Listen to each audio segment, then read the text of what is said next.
안녕하세요. 여성을 위한 여성 변호사 안기욱입니다. 요즘 여행 혹시 하실 때 호텔이나 이런 숙박업소에 직접 전화해서 하시는 분들 계신가요? 거의 없죠. 거의 보면은 우리 호텔닷컴 부킹닷컴 해갖고 이렇게 연결해주는 그 사이트들이 있잖아요. 그런 데를 통해서 많이 하는데요. 그걸 연결해주는 플랫폼은 실제 숙박업소를 운영하는 사람이 하는 경우가 별로 없죠. 연결을 중개 역할을 하니까.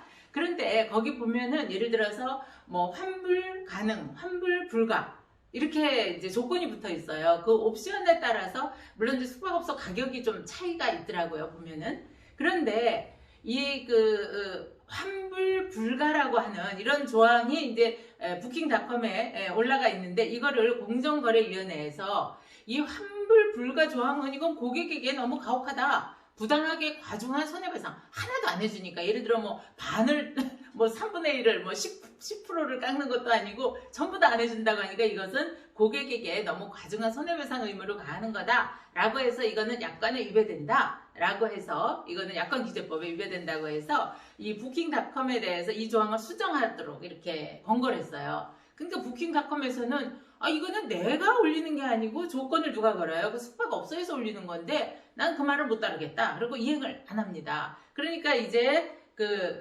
공정거래위원회에서 이 환불 불가 조항을 수정하거나 삭제하고 사용을 금지해라, 이런 명령을 아예 내려버립니다. 그러니까 이제 부킹닷컴에서 행정소송을 한 거예요. 나는 그냥 호텔 업소의 그 조건에 따라서 이것을 올려만 준 거지, 내가 왜 그것에 대한 책임을 져야 되냐? 그거는 나하고 계약한 게 아니고 우리는 중간에서 중개만 한 거고, 실제로 이 호텔 업소와 사용자, 고객 간의 이거는 거래다. 그래서 이거는 우리가 제재를 받을 게 아니다 라고 해서 행정소송을 했습니다. 거기에 대해서 우리 행정법원은 어떻게 판단을 했을까요?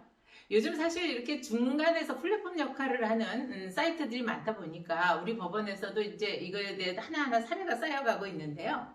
이 숙박 플랫폼이라고 하는 건 숙박 사업자와 고객 간의 양 주체들을 연결해주는 그 양면 시장을 형성하고 있죠. 그래서 이 계약 체결을 중개하고 있는 것이 물론 이제 이 플랫폼이라고는 하지만, 이들은 단순히 중개자의 역할만 하는 거지 실제 거래는 누구하고 하는 거예요? 이 계약 고객과 호텔과 하는 거기 때문에 이것을 호텔닷컴에다 물을 수는 없다, 부킹닷컴에 물을 수는 없다 라고 해서 부킹닷컴에 손을 들어주는 이런 사례입니다. 실제로 이게 또 하나 이제 혹시 여러분들 도서 정가제 있죠? 출판문화사업진흥법. 그래서 이제 오픈 마켓 운영자가 이 도서 정가제 위반한 사례가 있었습니다. 이 사례에서는 조금 다른 판례를 내렸어요, 우리 법원이. 이 도서 정가제도 어떻게, 내가 출판사와 실제 고객과의 사이에서 그 도서 정가제를 지켜야 되는 거죠. 이 정가제에 관해서 이 플랫폼 사업자는 계약 당사자가 아니잖아요. 그런데도 우리 법원은 이 도서 정가제를 준수해야 될 판매하는 자로 이 오픈 마켓을 본 거죠. 그래서 플랫폼의 책임을 확대하는 대법원 판결이 나온 게 있습니다.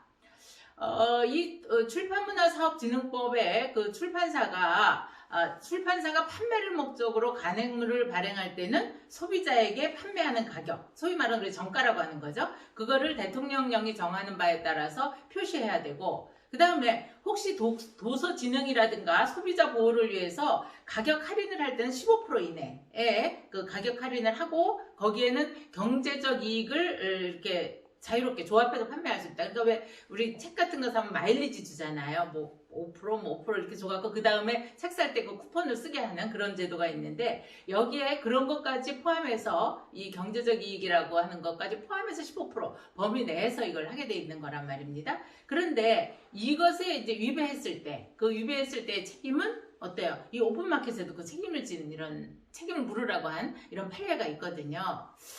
그거하고 비교해 본다면 이 앞에 부킹닷컴 사례하고는 어떻게 다를까? 예, 근데 우리 법원에서 두 개를 비교해서 판례를 내리진 않으니까, 아무튼 그런데 그런 사례도 있고 이런 사례도 있기 때문에 여러분들이 혹시 내가 좀 이 사업자한테 컴플레인을 해야 되겠다라고 했을 땐 이걸 직접 그 출판사 혹은 직접 호텔에 할 것인지 아니면 이것을 중간에서 연결해준 그 플랫폼에 할 것인지를 좀 살펴봐야 될 것 같아서 오늘 말씀드렸습니다. 왜 그러냐면은 당사자가 다르게 되면은 우리가 소송을 2번 해야 되거든요. 그 사람에게 했다가 그 사람은 당사자 적격이 없다. 그러면 이제 또 새로운 호텔 혹은 뭐 출판사를 상대로 해야 되기 때문에 관심 갖고 한번 보시라고 말씀드렸어요. 오늘도 댓글 주시고요. 구독과 좋아요 함께 해주세요. 감사합니다.